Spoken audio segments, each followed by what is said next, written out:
we are opposed around the world by a monolithic and ruthless conspiracy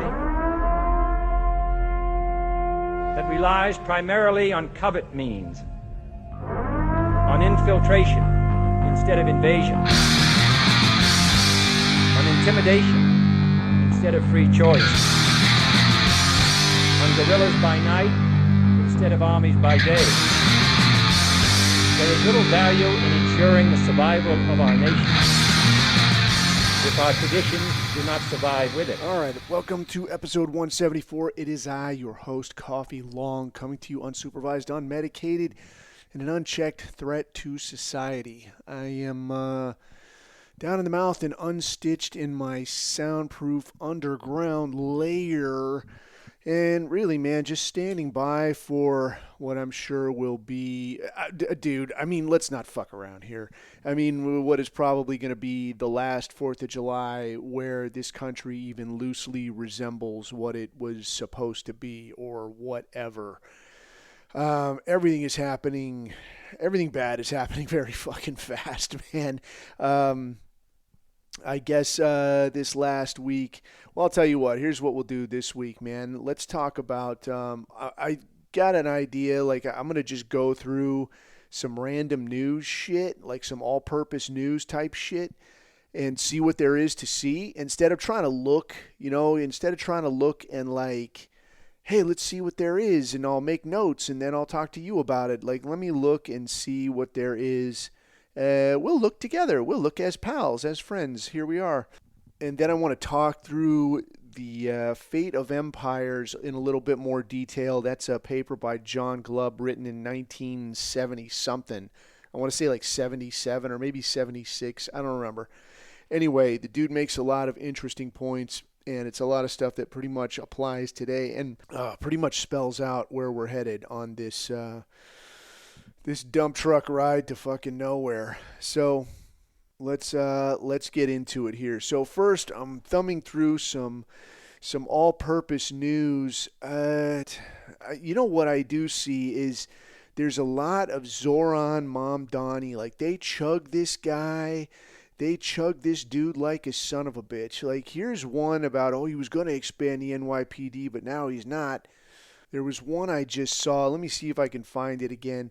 Dude, they're jockeying Taylor Swift. I guess that silly broad is getting married to a sports baller or whatever. You can't, like, if you had a gun to my head, you could not make me give a fuck about something like that. That has got to be the most not a fucking story. I mean, how do you arrive at this even, you know? I mean, say you're either of these people. If you're this Taylor Swift, like, what are you even thinking? I should get married, you know? And who are you going to marry? You're going to marry this guy that makes less money than you? Yeah, he's famous or whatever. Maybe they're in love. Yeah, see how long that lasts. But I don't see the deal here. Like, what's the fucking angle, kid? But I think that this is a con job. I think this is just publicity. I think this is horsecock. I don't think, I don't know what she imagines. Like, this guy's just going to be, she thinks that he's just going to be the guy that's standing there off to the side, clapping his little hands as she shakes her ass and pretends to play piano or whatever the fuck. I don't see a level of respect being maintained there. And maybe I'm being pessimistic about it. That's all very possible. But again, I don't give a fuck. So also too, though, I mean, if you're that guy, what are you thinking? I mean, I guess she's like cute in a cute way, like cute in an 11 p.m. way. Like, I'm half fucked up and I'm already talking to a girl with a definable hip to waist ratio. That's good. There's nothing wrong with that. But in all, I mean, you're a sports baller. Is this the best you can do? Like, yeah, she's famous. Great. Terrific. So are you, dude. She's not stacked. She's, how old do you think she is? Let's take a look. How old is Taylor Swift? I'm betting like 30s, something like this. Born 1989. I don't know. God damn. 37? She's fucking 37? Come on, La. How old is this clown that's marrying her? What is that guy's name? Fucking Travis Kelsey. 36. This is an L. This is an L like no other. Talk about your beta move. You're a dude that makes less cheese and you're younger than her, but you're famous and by any definition, you are rich. You are paid. But this is how you roll? Like, what the fuck? I will bet this guy's parents are divorced. Let's look. Let's see if we can find this out. Let's look at the Wikipedia. Travis Michael Kelsey. Watch, he's going to be listening to this and getting my ass somehow. His father, former sales representative in the steel industry. His mother, Donna, former bank executive. So his mom was an executive and she married a blue-collar guy. So probably spent a lot of time at home by himself with his mom getting told that this is the way people act. College. It doesn't say whether his folks stayed together or not. Let's see if there's like an early life or something more detailed. I doubt there is. But do we really? Let's see. Personal life. Let's look at that. Personal life. Boring, some shit. Taylor Swift. What a cringe fucking to do. It's nothing good in here. So I'll tell you right now, dude, my prediction is that this thing fails within 3 years. They've been like the little, like it says right there, super couple. We're a super couple, super lame couple. But she's very much the boss, it would appear. The older woman, 37 years. Dude, imagine that. You're 36. And I mean, I'll tell you, dude, like I've told dudes, like you don't really have that good of a reason to be getting married before 30. I mean, you haven't really accomplished yet. And if you had, I mean, dude, if you're married and you get kids and that's terrific, dude. Do your best. But I'm saying if a guy feels like he's on the bubble, like I got to get out here, man. I got to make something of myself. Bro, if you're not past 30, I mean, you're not in a rush. I mean, you can very easily, it's 31, 32, 33, 34, you can get out there and scoop up a real solid 24, 25, 26-year-old. You've got your shit together. As far as women, they're never going to have their shit together, so that's a silly thing to say.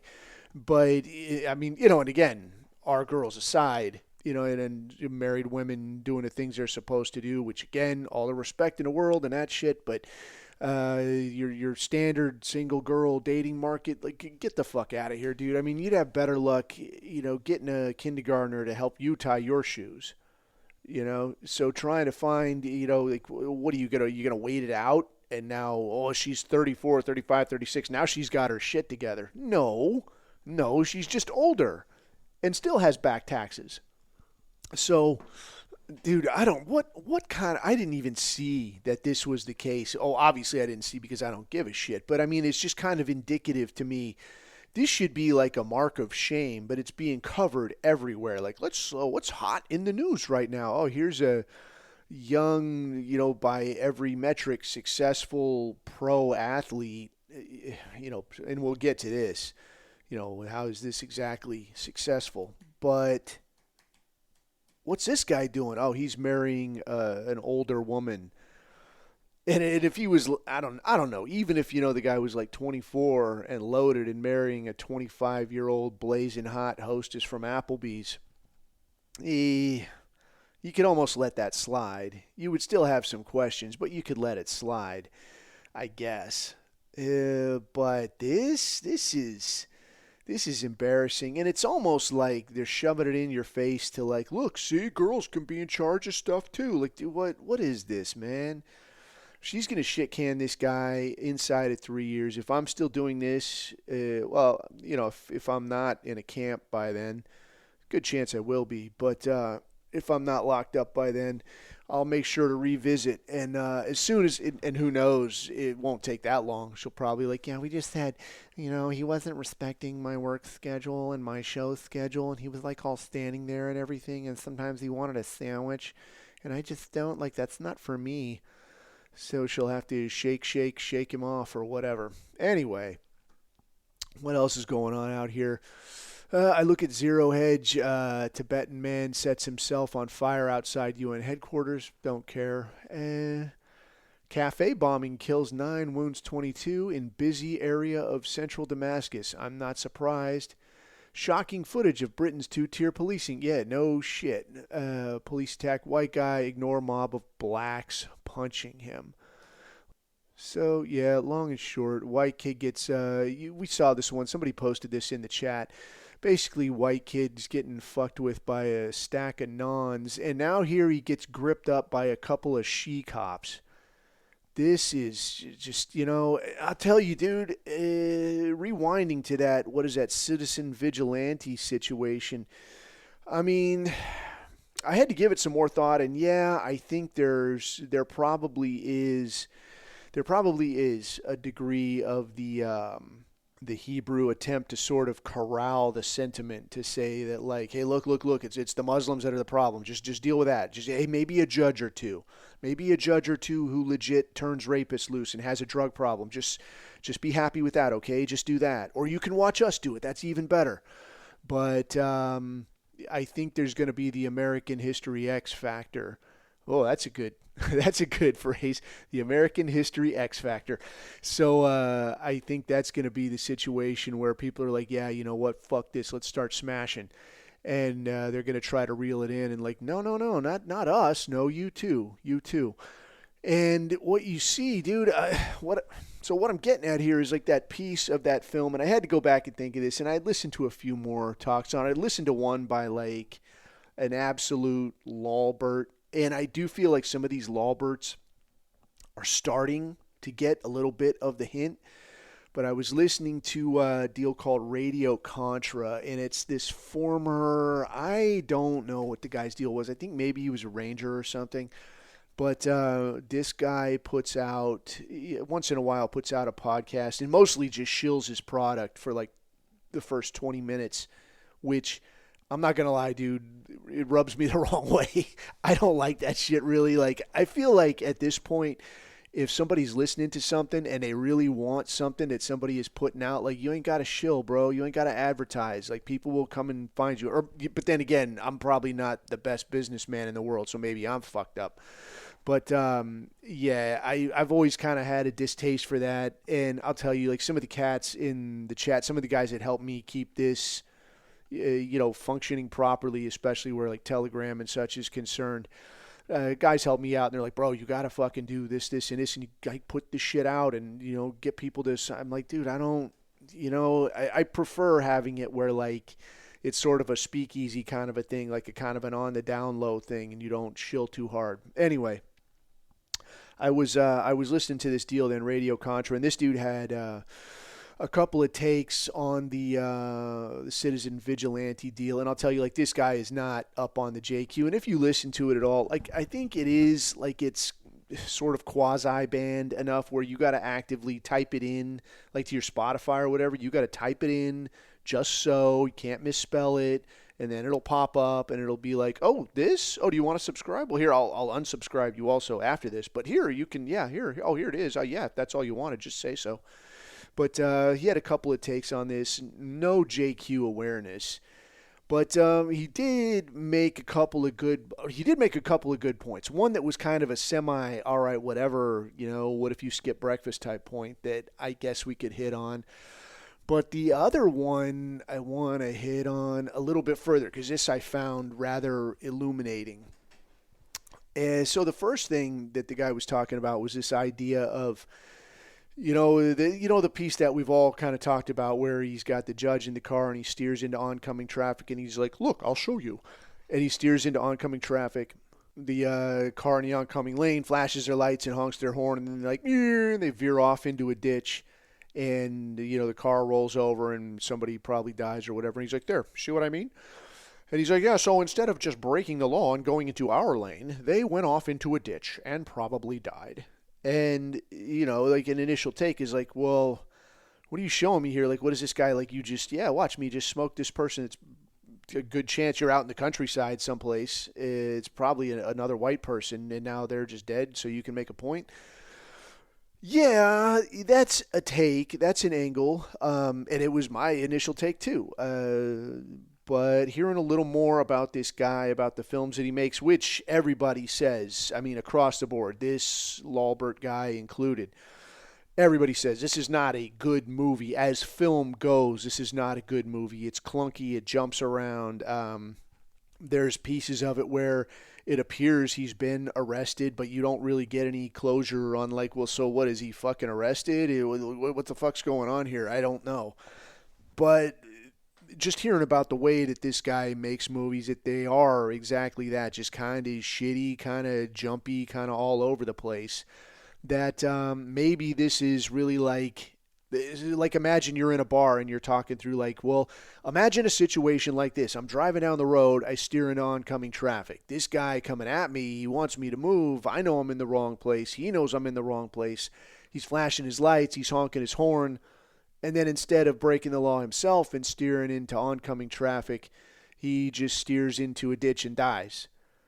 Okay, all right. So if you look at it that way, like, yeah, this is like an example that I'm just showing you on a screen. Okay, I could see that. That's a strong argument. I think the problem here, though, here is the problem with this. Now I'm thinking of it as I'm talking, but here is the problem with this. This strikes me as a version of frame control. This is just like, and dude, I refer to this constantly because this is no shit, just the best example in so many instances. The best examples I've ever seen of this shit is the pickup scene. And when dudes say frame control in the pickup scene, it means that they're talking about, I am kind of dictating what normal life, normal behavior is made up of. So when I say something like, how all the time people are just pairing up, they go out, they go to the bar, you meet somebody, hey, you take off with them, man, no big deal. And a reasonable person can spot early on, if somebody is dangerous or really not their type or the chemistry's just not there. But me and you, I mean, obviously the chemistry's there. Like, I like you and I can see you like me because of this, and this. So what you're doing here is you're kind of painting this picture where, like, this is what everybody does. This is what's normal. This is what makes sense. So for you to say otherwise means you're the fucking weirdo. And in a lot of ways, this is just like your Hall of Cost argument, where they come to you with something that's like, I don't have anything to back this up. I mean, clearly, yeah, I have zero evidence. I have zero documentation. I have zero findings. But I'm coming to you saying this is real life. This is what is. And if you're going to argue against it, you need to make a really good fucking argument. Do you want to do that? I mean, this is what everyone believes. Do you want to be the one oddball? What, everybody else believes this? And only you don't, but everybody else is wrong? Is that what you're saying? So what we've seen, vis-a-vis that argument is that, well, one, everyone who does believe it believes it because they got it pitched in second or third grade. Yes. Two, it's not what everyone believes because, for one, nobody could say for sure, well, what exactly do I believe? Well, what do you understand actually happened? I don't fucking know. Are you fucking rounded up ghettos, gas chambers, wooden doors, 6 million? That's about as much as anybody knows. So it's not what everybody knows. And then increasingly, it's people saying, well, no, I'm not completely sure about this. But when threatened with jail or ostracization, now they still come to you and say, well, what do you think, you're still the guy that's smarter than everybody in the room? Yeah, actually, I fucking do.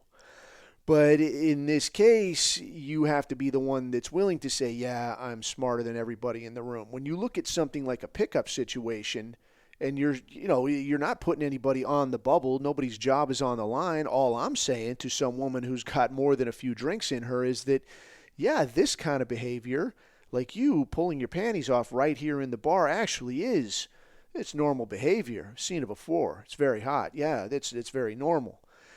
But does it, and when we talk about it like this, does it seem fucking weird? Yeah, it does seem weird because it is weird. But at 1 a.m. with a few drinks in you and you've been getting fed this stuff all night, what's your version of normal now? It changes very quickly. So circle jerking back to this Citizen Vigilante situation. What does he fucking say? Like, think this shit through. Think of the fucking frame control here.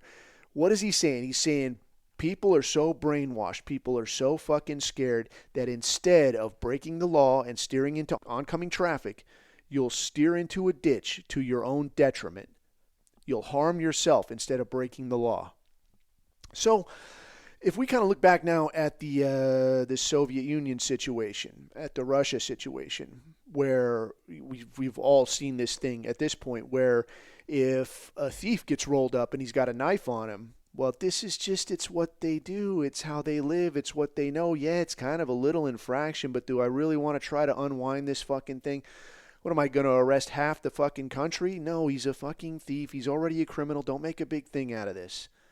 But you play by a different set of rules. If you get rolled up with a knife as a regular citizen, as a law-abiding, presumably upstanding, Soviet Menshevik, now you're in big fucking trouble, mister, because this is against the law.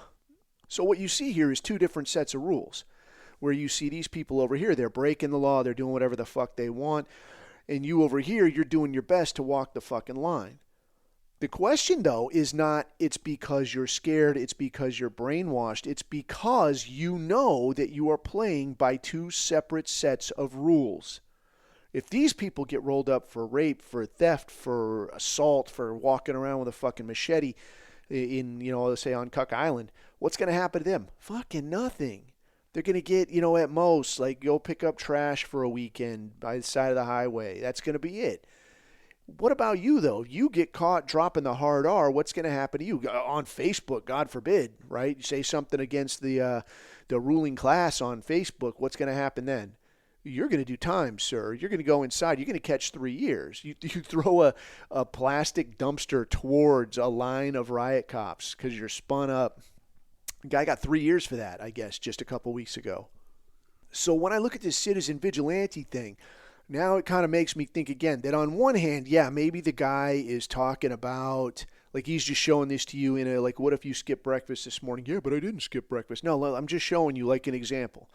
Okay, that's one angle to it. The other angle that giving the Hebrew involvement in this thing, I have to kind of think is geared more towards, look, you're scared and afraid. You got no balls. You got no spine. You'll lay down and get crushed.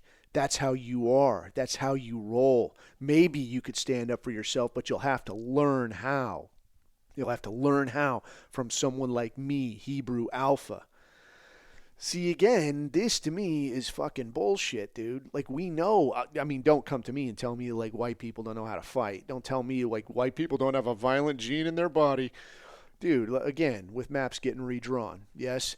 So, looking at this, man, I think it is a mistake. Just like with anything, just like with Robin DiAngelo telling you you're privileged, it is a mistake to listen to these Hebrews and let them tell you that, well, you're just scared.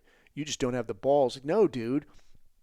People are behaving the way they are because they know we're being held to a different set of rules, because we know that once we put one fucking toe over the line, like this guy over here can come burn your house down and rape your sister.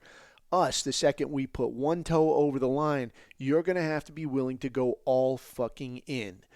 And unfortunately, you're going to have to see a whole lot of people veer off into the ditch and like you see their fucking life explode before people go, you know what? Fuck it, dude. I got just as good a chance steering into oncoming traffic as I do, I got just as good a chance breaking the law and trying to stay alive as I do steering off into a ditch and taking my chances. So I'll just do that. So when I look at this thing with like these she cops rolling up this kid that's getting beat by a pack of coloreds, I'm looking at this and like, yeah, he's not jacked and tan or nothing, but he's a full head taller than this little she cop that rolls up on him to like, hey, come here, you, I'll do you. So I got to ask myself, like, why are you not dropping an elbow straight into this broad's nose and just hauling ass? And, I don't know, maybe that might be someplace like wherever this is. I don't know where this is. Does it say where this is?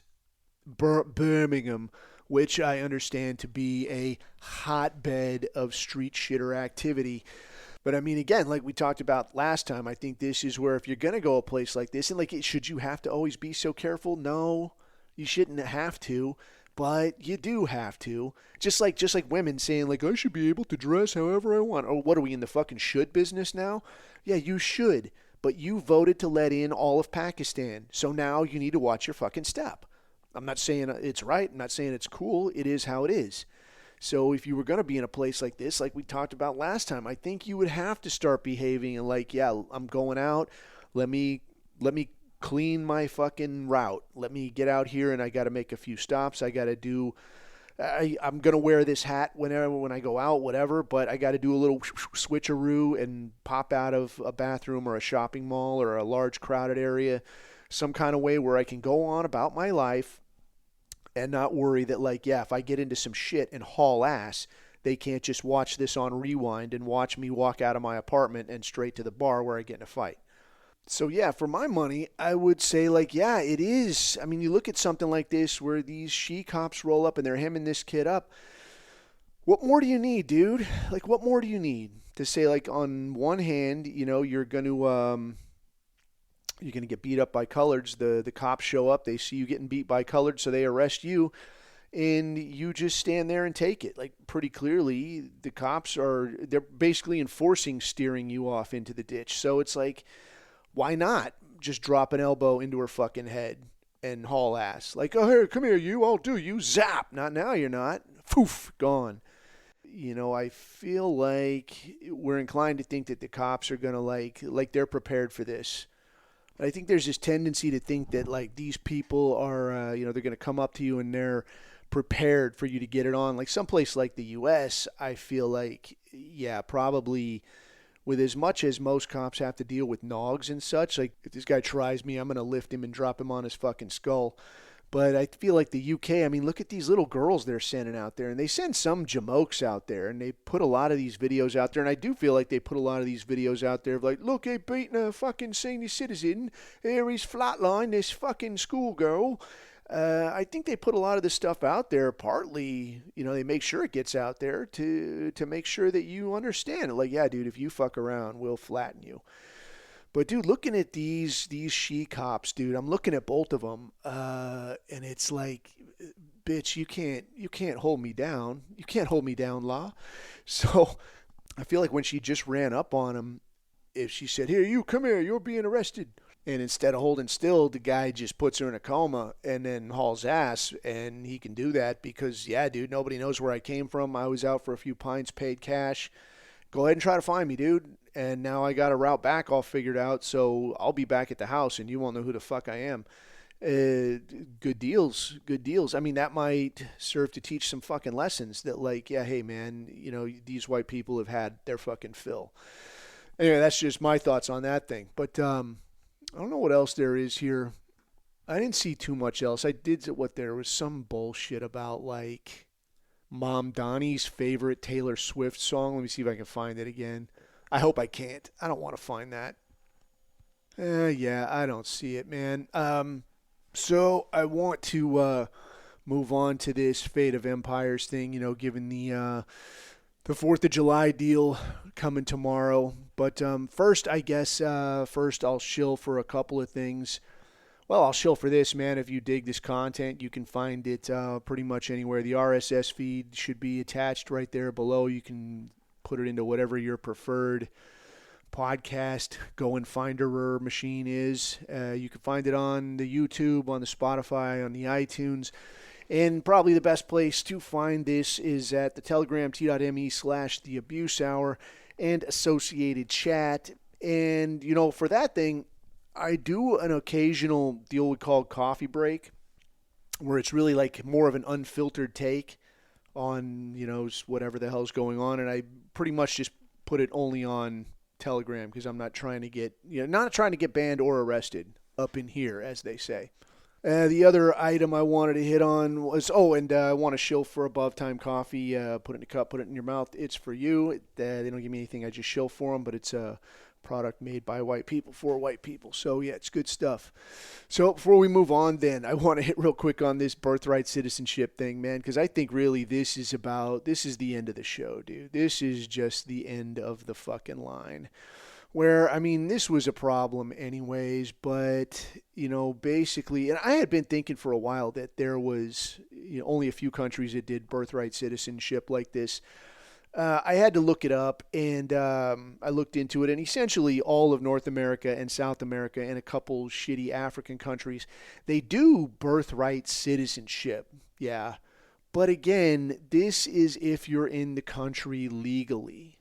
So if you show up illegally, so like kind of to give a comparison, I know a dude that was born in Panama, white dude, American dude, that was born in Panama in the what do they call it? I think they call it the Panama Canal Zone, something like that. Like when this guy was born, America still had sort of like how you have Guantanamo Bay. Like this is ours, shitheads. It was the same thing in Panama, and this dude was born there, but was entitled to Panamanian citizenship by hook or by crook, some kind of way. However, you got to say, like you got to, once you are over 18, either you're there and you're living in Panama and you got all your documents and shit as Panamanian, or you have to say, I want Panamanian citizenship. You don't get to just, do what the fuck ever, and then after a number of years, it just goes away, as I understand it. So this is for fucking Panama, dude. Like nobody's beating down the door to be like, oh, I want to be Panamanian more than anything in the whole world. I don't believe so. So why the fuck is it then that the U.S. is like, oh yeah, anybody who gets here, as long as you get here, now you fucking enjoy these rights? Nothing fucking works like that. Nothing works like that anywhere. So like Mexico, like their policy on illegal immigration is that you have rights, but your rights extend primarily to us getting you the fuck out of here in an expeditious manner, which is to say, like, we're not going to keep you here, we're not going to make you slave labor, we're not going to let you starve to death, and we'll try to send you back to somewhere that you belong. If you came from, like, I don't know, Nicaragua or El Salvador, and I think it's Guatemala that's right next door to Mexico, not going the extra mile to send your silly ass all the way back to, El Salvador. You're getting kicked right across the fucking border. You found your way here. Go find your way back. That's the extent of your fucking rights. What you don't get is you don't get to sign up for like, hey, I want free everything, and it needs to be in my language. And I also want, I need you to help me find a way to stay alive, and I'll pretend to pay taxes. I love this thing. They're like, they're taxpayers, make them part of the tax base. And fuck off. What the fuck? I want to be counted as part of the census. I want to be able to vote, because I live here. Fuck off. It's fucking insanity. And this thing that like, oh no, they're not breaking the laws. But dude, just you being here is breaking the law. So you're in the process of a crime. But now you're saying that like, well, yeah, but I should still have some entitlement here. I should still get a little something, for the effort. Yeah, you get a ticket the fuck out of here. You get 3 hots in a cot until we can line up a train ride. And then you'll be the fuck out of here. I'll see you later. No, instead, apparently the deal is that as long as you can get here and you can shit out a kid, now your kid is magically a citizen. Your kid is a citizen just like me or you. And now, because your kid is a citizen, that kid can't be separated from its parents or whatever, so your parents get to stay. Hooray, terrific, how fortunate for you. It's not sane, but to think that it's not by design, this would also not be sane. And so I thought that it might warrant a little looking into as far as like what is the timeline and how does this usually go, and has this kind of crazy shit ever happened before? And yes, it has. I mentioned this probably a few different times, but there was a paper written by a dude named Sir John Glubb, and he wrote this sometime in the 70s. And what this dude basically looked at was, here is a string of major empires going back to the Assyrian Empire in 859 BC. So he's looking at these empires, looking at kind of the life cycle of how do they emerge, how do they behave, what is the flow like, what happens, and then why do they go away. So looking at this now, I looked at this, and yeah, there's a definite pattern to this thing, but there is also, not in every instance, but in the majority, there is a conspicuous level of tiny hat involvement. This I suspected, and we've heard enough about, chicken swinger behavior through history, but seeing it like this, it was unreal. So I'll tell you this straight off. The idea here, is that any major empire, according to this guy, is going to run on average about 250 years. And this is going back over a 3,000 year period. So this guy is talking about any major civilization like this, it goes through a kind of a cycle. So he's talking about the age of pioneers, age of conquests, age of commerce, age of affluence, age of intellect, and then age of decadence. So talking about pioneers, I mean, this pretty much speaks for itself, where a gaggle of people just kind of burst onto the scene, kind of like what we saw with post-Weimar Deutschland. I think when you say pioneers, I think on one hand you could say here's a group of people who suddenly, for whatever reason, got their act together. But moreover, maybe this is a group of people who were suddenly not being held down by some parasitic force or other, were suddenly free of something that had been restricting them. I think there's an argument to be made there. They're talking about age of conquests, where compared to the people around you, you're just infinitely better. You're infinitely better. You're influencing them. Later they'll come and say that, oh, you done me wrong, and they'll type it into their smartphone. And then they'll go back to, take a shower in running water that they didn't have before, but they'll still bitch and cry. But Age of Conquest here, this is the expansion of that civilization to affect and influence, and in some cases just outright take over civilizations around them. Age of Commerce, where things become a little bit more stabilized, the markets start to emerge, the wealth starts to roll in. Age of Affluence, this is what you get after the wealth is rolling in, and I'd say we saw this, dude, probably, post-Depression, probably came on during the Depression. Like there was a lot of money moving around. People were getting rich. The Great Depression type situation, that would be more of a hiccup, like a bump in the road, but definitely amplified by you-know-who, and we'll get to that forthwith. Age of Intellect, where people start working more with their minds. In this here, when you have time, when you're not focused on staying alive day to day, because what is a person? Like if you compare to any number of animals or organisms, a person doesn't have natural weapons or natural physical defenses like attached to them. We don't come with a hard candy shell or knives attached to every finger. Yeah? We don't have big sharp pointy teeth. We don't run especially fast. We can't just hang out in the cold indefinitely. But we are at the top of the food chain because we have a giant fucking brain. Most of us anyway. Some are still living in mud huts. But overall, and compared to other organisms, a person is superior to animals because we have a brain.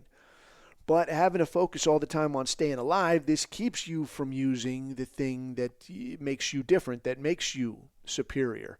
So in this case, you have time to use your mind. What that leads to then is the age of decadence, where it all just kind of falls to shit. People forget what's important. Things go sideways. And those items specifically here, they're talking about defensiveness, pessimism, materialism, frivolity, an influx of foreigners, welfare state, and a weakening of religion. So here, defensiveness, this is like you see in any sports ball type thing. Instead of trying to win, you're just trying not to lose. Like, look, we're the champs, or look, we're out in front. I'm not trying to really compete anymore. I'm just trying to keep you from catching me. It's not a way to run a railroad. Pessimism, I mean, dude, black pills a go-go. We have that. Materialism, like what matters? It's the shit that I have. Frivolity, dude, this for my money is what you get when you let too many women have their fingers in the pot. I absolutely detest the thing of like, it's fun, I just want to have fun. Like, dude, dude, if your whole life is fucking fun, how long before fun becomes tedious? And with these women that you see, man, it's always got to be something more, dude. I want to go on another trip. I have, what the fuck is that? I always forget this word. Wanderlust. I have like wanderlust. I want to go and like walk with the elephants and run with the bulls, and I want to sit in a thing and smoke peyote or whatever the fuck. And it's like, god damn, dude. Like, do fucking something with your life. I'm creating memories. You're creating fucking blackout zones. Like, how did I behave last? I don't fucking know. I was off my ass. I couldn't tell you. an influx of foreigners. I mean, this I think goes hand in hand with this. I mean, probably just a broke ass state of, you know what I think, the more that I think about it, when you start thinking of like age of intellect, not all intellect is created equal. You know, and I think when you say you walk into a proper weight room and you see like over there is a guy just starting out and he's a scrawny fuck, and probably if he puts the time and effort in, maybe he'll look like he works out, but he's never going to be fucking a monster. And then over here you got this guy with like elbow and shoulder joints the size of your fucking head warming up with 3 something. Like that motherfucker, like you can see it from across the room. This guy has the talent and the guy has the work ethic, and that's why he is the biggest motherfucker in here. But you don't got to do a whole lot of test and evaluate to figure that out. You walk in here, you just fucking see it. But intellectually, you can't always see when a person is intellectually superior. It's hard to differentiate. So for that reason, I think that people have a tendency to look at each other like, oh, well, I understand it this way. I'm sure you do too. We must all be equal. We fucking ain't, man. We fucking ain't. I can imagine an apple. Can you? I know how I'd feel if I didn't eat breakfast. Can you? A lot of times, no. But we give these morons the benefit of the fucking doubt. Like this guy in, I think it was Italy, some African with his cock out on the beach, jerking his shit in front of God and everyone. And a bunch of dudes weren't hip to it, went over, started beating his ass, and now what happens? Here comes some fucking woman. Oh my God, leave him alone. Oh my God, are you okay? What the fuck? So it's this, I think it's honestly, it's this assuming that we're all intellectually equal that spins this fucking train right off the fucking tracks. But we get this shit. We start thinking that these people are just like us. All they need is their shot. All they need is that free ride to college. I'll just take money out of someone else's pocket. You start thinking that way, it's not too long before Shlomo is taking a little taste for himself. And like, I'll just make sure it happens, Goy. You can trust me. And now you get what you get. You get your influx of foreigners, followed on by here the welfare state, which again, I mean, and a weakening of religion. So religion here, man, I think, you know, historically you could look at this as like, oh, how do I see myself? I need to follow God. And if you're a Christian, bro, that's cool. I'm not knocking that. But what I am saying here is like, what are the left and right limits? What are the left and right limits of behavior in this society? What is okay and what's not okay? And right now we've gotten to a spot where the only real sin is saying that something is unacceptable. Like if you say, hey man, this shit here, this doesn't go around here. Oh, now you're the problem. Anybody can do anything. You want to pull your dick out on the beach in front of, you know, God and everybody and families just trying to have a picnic. Well, that's okay too. But you saying it's not okay, that's the only real problem. What the fuck? You know, so you can see how this spins off into the fucking bushes. So one of the other things that that I noticed here is that this dude notes heroes of declining nations are always athletes, singers, and actors rather than statesmen, generals, or literary figures. And that internal political hatreds intensify rather than diminish as the nation weakens. So, I mean, dude, this guy wrote this in the 70s. And I mean, look at this now. Like, who is a hero? Name one hero. You know, and it's like, how many fucking stories do I got to look through about fucking Travis Kelce and Taylor fucking Swift? I mean, these people are not heroes. This is ass. This is total ass. These people don't do anything. I mean, the guy's, whatever, a little larger, a little stronger than your average person, plays sports ball, but I mean, obviously, intellectually, not the sharpest knife in the drawer. I mean, you have access, you have unlimited fucking resources. And how do you select a mate? Well, I tried to pick an older, blown-out roasty. Fabulous, incredible work, incredible decision-making. Nobody makes decisions like this guy. Amazing work. Get the fuck out of here, man. So, anyway, circling back, man, I got, like I said a few weeks ago, man, I got my mitts on one of the higher end AI deals. So and what's pretty wild is I've kind of tiptoed around it with this thing, and I can actually get it to like spit out some solid takes. Like it's still it tiptoes around the edges of trying to be politically correct, if you will, but I feel like it at least looks over both shoulders and then gives me an answer, which is nice. So I was asking about, I said, hey man, connect any well-documented Jewish activities to the sort of the decline of each of these empires.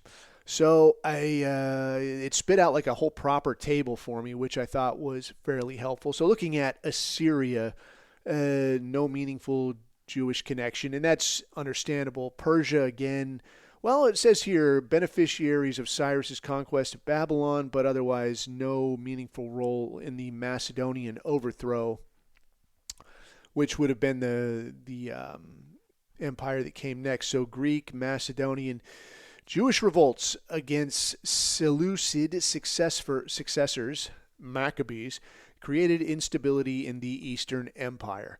So it describes this as documented, but still a minor factor. But even this long ago, 331 BC, these people were a pain in the fucking ass. Being a pain in the ass. And two, if you happen to read anything about human sacrifice or child sacrifice, ancient Greece is one of the earliest documented cases, one of the earliest documented accounts where some guy comes running into town from somewhere and looks fucking disheveled and starved and fucked up, and they're like, what the fuck happened to you? And he's like, dude, these chicken swingers, they rolled me up and they were going to kill me. It's something they do for their god. And in fucking BC, so this here, 331 to 100 BC, this is when they're talking about this. So already these people were up to their fucking tricks. So knowing that, like I already knew that before I asked that, and I knew a little bit about some of this other stuff, but I wanted to pump it in here and see if it would spit out anything interesting. So First Roman Republic here, moving on after Greece, First Roman Republic, 260 to 27 BC, no meaningful connection. Who knows? However, Roman Empire from 27 BC to 180 AD, multiple major Jewish revolts. So these people, again, being a pain in the ass, drained military resources and destabilized the eastern provinces during the Byzantine Sasanian War of 602 to 628. Oh, well, here, this is interesting too. Assisted the invading Persian Sassanids in conquering Egypt and Syria. So here, not just that they were fighting or resisting or, costing resources, but they were actively assisting the opposition, which, dude, I mean, it's the biggest card in their deck. It is the biggest tool in their bag. I'm looking at the Arab Empire that followed that from 634 to 880 AD. Jewish communities played significant commercial roles, but no documented role in its political fragmentation. I mean, so far as you know anyway, right? Mamluk Empire, I couldn't pick out a Mamluk if you had a gun to my head. Ottoman Empire. This I found interesting. Given refuge after expulsion from Spain under Bayezid II. So they're talking here about crypto, it even says this here, crypto Jewish converts.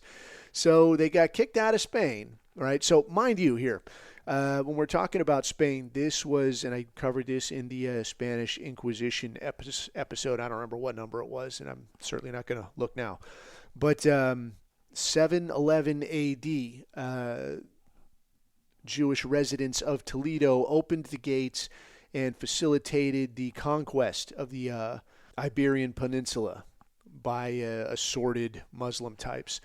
So this went on for quite a while, and I don't remember what year it was. I think it was like 800 years, something like this, and finally got these fuckers kicked out. Muslims moved almost all the way north before people started saying, all right, that's enough of this dude, and started beating them back, launched them all out.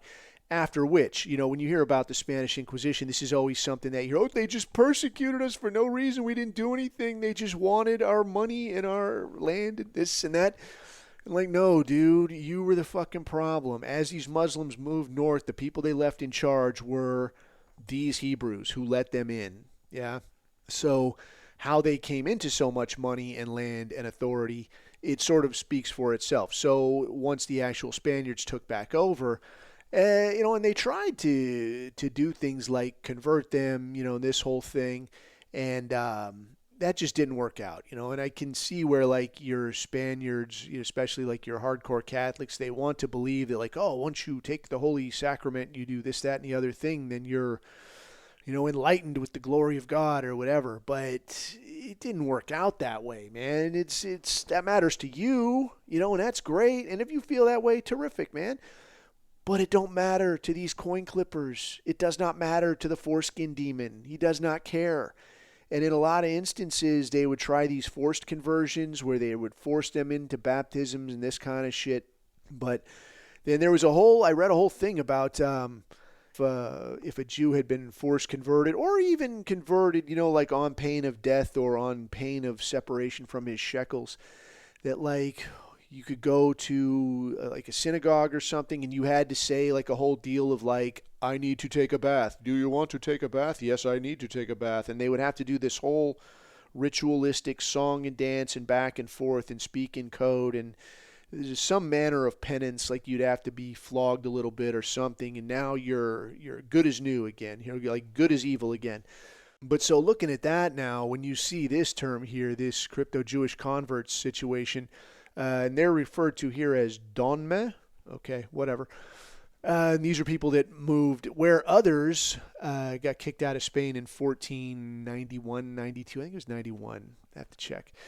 But when they got launched out, a lot of them went to the Caribbean or to South America, which explains your triangle slave trade. Yes, your transatlantic slave trade. But now some of them also went east, into the Ottoman Empire, and that's what you see here. So these people then are described here in the Ottoman Empire as prominent in the Young Turk movement that ultimately dismantled the Sultanate in the early 20th century. Though this is disputed territory. Yeah, okay. Yeah, sure, pal. It adds in the notes here, Sephardic immigration is well documented. The Donma or Young Turk connection is real but contested in terms of significance. So again, we're talking with the little percentage thing. Like, what are you trying to say, guy? Just a small little percentage and you're saying I have so much influence? Yes, because if you got launched out of Spain and or Portugal, and now some of yous go east. What do you think? They left empty-handed? No. I'm sure a bunch of them hauled ass and took all their shekels with them. Moving forward to the Romanov Russia, 1682 to 1916. This speaks for itself, man. The description here, many Jews were prominent in Russian revolutionary parties motivated by Tsarist oppression of non-Orthodox minorities. So I ain't exactly your Russian historical guy. What I do know is that they do have a lot of minority type communities because Russia, a very big place, and there are some interesting like remote folk religion type things from like out in the woods and this kind of shit, some wild shit. I've only read a little bit about it, but it's super fucking interesting, like folk religion type shit. And they've got all the shit you would expect to see, like the curses and the fucking tree spirits and the fucking forest, the forest gods and the whole thing. Very cool. But, so far as I'm aware, I don't know, to what degree these oppressions were, actually oppressive, or if this was just your standard chicken swinger, like, yeah, you're being oppressed, bro. You don't even know, bro. We should rally, bro. Bro, let's do something, bro. Like, these people are a pain in the fucking ass. So you're Vladimir Ilyich Ulyanov, a.k.a. Vladimir Lenin. This dude is, yes, exactly Hebrew. You're, and the whole stack of these clowns. Lev Bronstein, also known as Leon Trotsky. There's a whole gaggle of these clowns. Felix Dzerzhinsky, Yakov Sverdlov, Grigory Zinoviev, Lev Kamenev. All of these people, man, these were a shit ton of these Hebrews. I am seeing some notes that say, like, oh no, Vladimir Lenin wasn't actually Jewish. I don't know, man. I've seen a lot of places where they say he is. But these other characters, it's beyond question. Like, they very clearly are. And then looking at the kidnap and assassination of the Romanov family, this was, dude, if you have any question about like how will the Hebrew treat you when you are at his mercy? You can just look at Romanov, the Romanov murders. I mean, it's unfucking believable. So if you were unaware of this, there was, I guess in all, Tsar Nicholas, like he inherited kind of a shit show. I can't personally get into all of the details. I'm not super sharp on it. I do know that he inherited kind of a shit show, and he was not an especially strong leader. And kind of in line with everything we see here, the guy did spend a lot of time fucking around, having parties, pretending everything was cool, and just kind of assumed that, like, yeah, man, if I just act like nothing's happening, people will just kind of calm down. They did not fucking calm down. So eventually, shit got hectic, and the guy could have rolled out, could have left town and let the whole thing kind of die out, but he didn't do that. He hung out. The whole family got rolled up. He abdicated, said, all right, fine. I won't be in charge no more. I'll just be a guy. But that was not good enough. So they took this guy and his family, isolated him out somewhere, and they had this guy doing yard work, lots of pictures, lots of humiliating type photos, your standard Jewish humiliation ritual. Finally, they took the whole family out to some cottage somewhere, and I listened to a whole thing on this. They did like a whole Jewish ritual murder deal, like with the little Kabbalistic symbols and such on all the walls. Killed them. I think they burned some of the bodies. It was pretty fucking horrific, man. It was pretty fucked up. And from there, pretty much conducted themselves as they strive to anytime they get a chance to lord it over somebody. They did them the same way they're doing the Brits now, the same way they did the Palestinians, like just treat you like absolute shit. And then once people smash them back into their place, then they start crying about, oh, I'm oppressed. Oh. So moving along, then you got your Britain, 1700 to 1950. And now it's saying here, no serious scholarly argument for Jewish agency in British imperial decline. Dude, come along now. Come along. It does list here the Balfour Declaration and subsequent mandate complications are sometimes cited, but the Hebrew involvement in British politics and British banking, I mean, this was like a keynote of the Rothschild Empire. So, I mean, to say that, like, did Britain decline because of, how can you say, Hebrew subversion? No, I would say more like infestation, like in total, like the policies. I mean, what do you see now? I mean, native Britons are essentially targeted, and all of these foreigners are flooding in. Whose policy is that? Who rolls like that? These people do. Dude, I had a conversation a few days ago about, and again, dude, no shade to the Christian bros. You roll how you roll. But I was talking to a guy that was a big-time Christian guy, and I was like, look, dude, you got to appreciate this Joseph in Egypt situation. You've got to understand, like, what this, between that and Moses, like, what this equates to. Like, if you look at this, knowing what we know now, this is a situation where the guy rolls in, he ends up in jail. Well, he ends up as a servant in Pharaoh's house, but then, according to him, Pharaoh's wife hits on him, and he says no thanks. So instead, she goes to the Pharaoh and says, well, this guy tried to hit on me. Please throw his ass in jail. I find this story dubious at best. Anyway, the guy ends up in jail, weasels his way, always next to authority, again ends up in front of the Pharaoh, and by always positioning himself as the guy with the answers, ends up in a position where, okay, I'm in charge of all essentially the currency, i.e. the grain, which is also the food supply, ends up in charge of the food supply. For my money, looking back at it, they're talking about this story where, oh, well, you'll have 7 years of plenty followed by 7 years of famine. I read one interesting take that most likely what you did then was thinking that these years of plenty were going to be followed by 7 years of famine. You probably overworked the land. You just used up all the fucking resources, and now the 7 years of famine were something that you yourself brought on. But in any case, now they've got your Joseph in charge of the food supply, And they're all so thankful. Oh, thank God, this crisis that you created, you're here to see us through it. And then shortly after, he is joined in Egypt by his loving family, who was so happy to see him alive again. They thought their little Mensch was dead, but he wasn't. He was here, making a successful life for himself. For my money, what this equates to is open borders. So you got next to authority, you took over the currency and the food supply, put yourself in a position to give absolute directions, and then you opened the borders and flooded the country. Which, surprise, surprise, like what do we see now? Same fucking thing. So when you're talking about Britain and it says, oh, no, we don't really see any Hebrew involvement here, yeah. Maybe not one specific thing, but many, many, many, many, many small things. Death by 1,000 pinpricks, yes. Looking at the U.S. then, where does the U.S. fall into this?